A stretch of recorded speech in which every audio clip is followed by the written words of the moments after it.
What's up, Star Wars fans? Today I want to talk to you about how the writer of the Kenobi series revealed some interesting facts when it comes to Kenobi's transition in his new upcoming series. That's right, we got some great insight from the writer of the Obi-Wan Kenobi series coming to Disney Plus in just a little over a month. That's Star Wars news coming right up, but first just let me say, if you love Star Wars and speculation, then hit that subscribe button and come back again soon. That said, Entertainment Weekly sat down with Joby Harold, the writer for the Obi-Wan Kenobi series, the next big Star Wars series coming to Disney Plus. And in the interview, Joby states it takes place 10 years after Revenge of the Sith in a time of darkness in the galaxy. So for me personally, I really wanted to do some research and see exactly where this falls in the Star Wars timeline. And so 10 years after Revenge of the Sith puts us 9 years before the Battle of Yavin, which means that the Kenobi series takes place after Solo, A Star Wars Story, and even Lords of the Sith, my favorite Star Wars canon novel. But don't worry, the writer Joby Harold has a lot more to tell us, not just when the Kenobi series falls in the Star Wars timeline. He goes on to state in the EW interview some very interesting insight into Kenobi's headspace at this point. He says, within that hopeless, fantastic world, we find possibly the most famous of all surviving Jedi in hiding, struggling with that faith that defines the Jedi,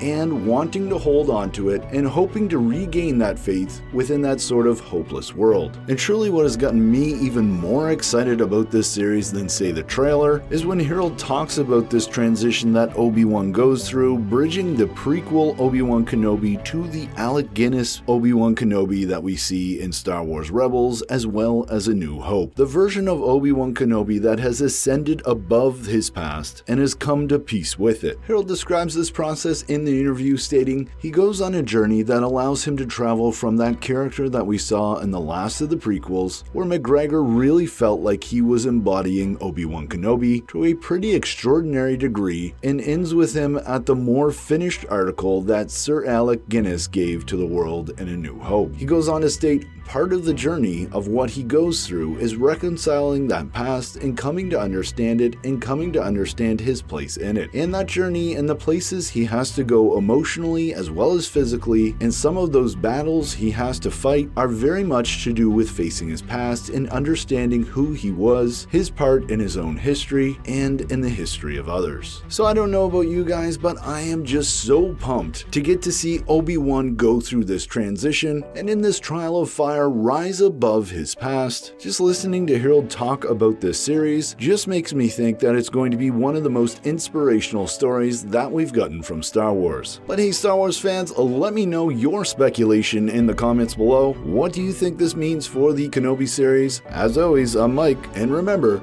the Force will be with you always.